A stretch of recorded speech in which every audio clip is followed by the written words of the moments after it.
Masuk ke F1 itu sulit, ya iyalah. Dan kalau udah masuk pun, bertahan di sana pun juga sangat sulit. Lu underperform aja, ada kemungkinan lu akan digantikan oleh pembalap lain yang dianggap lebih unggul dari lu. Lu nggak ada duit, bisa aja lu diganti sama pembalap lain yang duitnya lebih banyak dari lu. Atau bahkan, kalau lu apesnya gede, bisa aja karir F1 lu juga dapat berakhir di saat itu juga. Tapi ada satu pembalap nih ya, yang bisa dikatakan dapat bertahan dalam waktu cukup lama di F1. Pembalap itu ialah Lance Stroll. Mengapa dia bisa bertahan dalam waktu cukup lama di F1 bahkan sampai dia pensiun pun, mau ditampil baik atau enggak?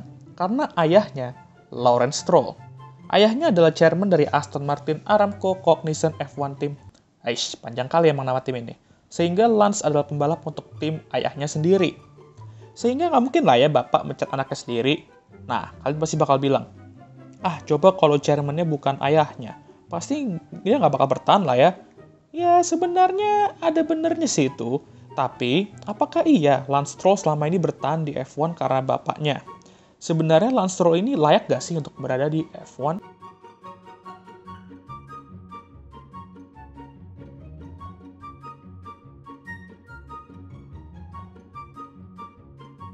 Lance sendiri sudah didukung bapaknya dari zaman dia kecil.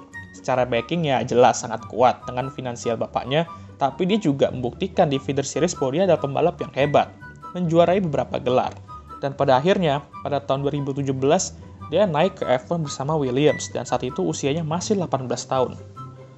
Oh, udah ada Max yang debut di usia 17 tahun? Sekarang kita memiliki anak muda berusia 18 tahun masuk ke F1. Reaksinya saat itu kurang lebih sama lah. Tapi lebih ke arah pay driver dan mau gimana pun masuk F1 butuh duit. Tapi perlu kita lihat dulu ya kan, gimana anak muda ini tampil di musim pertamanya sebelum kita judge dia itu layak atau enggak. Tapi nih ya, nggak semua pembalap muda tuh bakal langsung tampil impresif di musim rookie-nya kayak Max di 2015. Ada yang perlu menyesuaikan dulu, nyaman dulu lah sama mobilnya. Dan itu yang terjadi ke Lance. Namun ada juga momen-momen tingginya di musim itu, seperti podium di Baku, dan menjadi salah satu pembalap termuda untuk meraih podium dalam sejarah F1. Lalu ada juga qualifying hujan di Monza, di mana dia qualified P4, tapi naik 2 posisi setelah Red Bull kena grid penalty.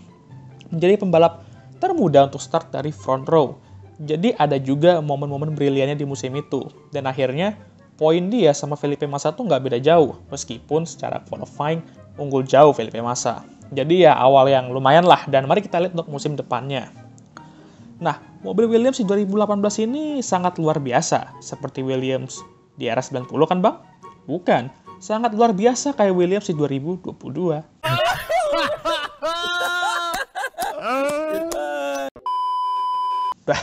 Berarti jadi juru kunci dong bang?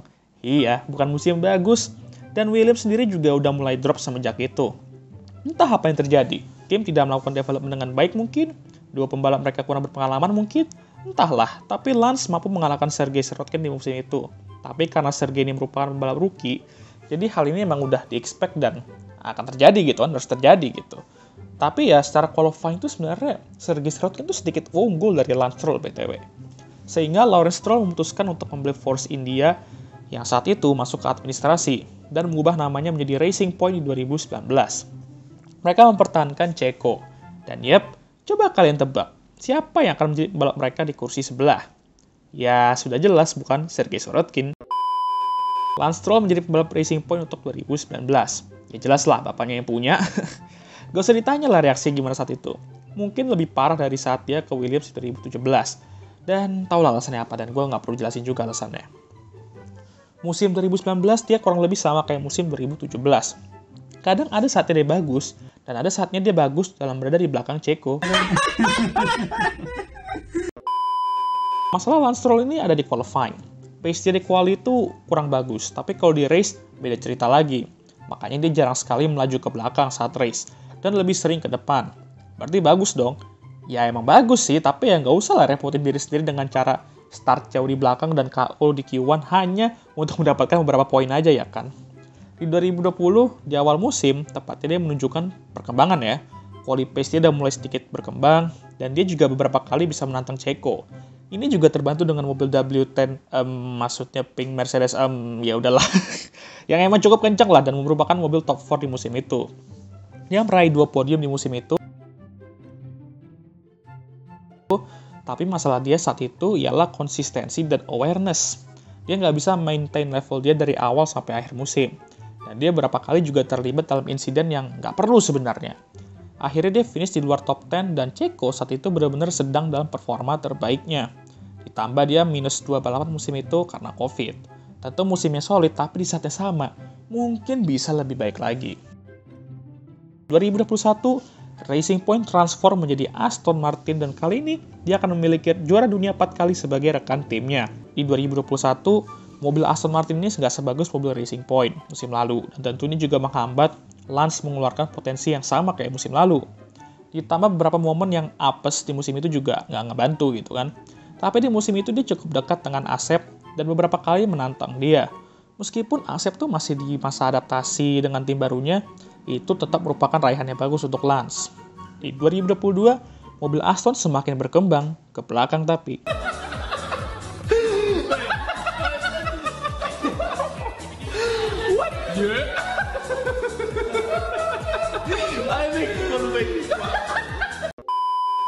Awal musim tuh mobil mereka benar-benar undrivable banget, dan Lance juga balik lagi sulit untuk tampil bagus.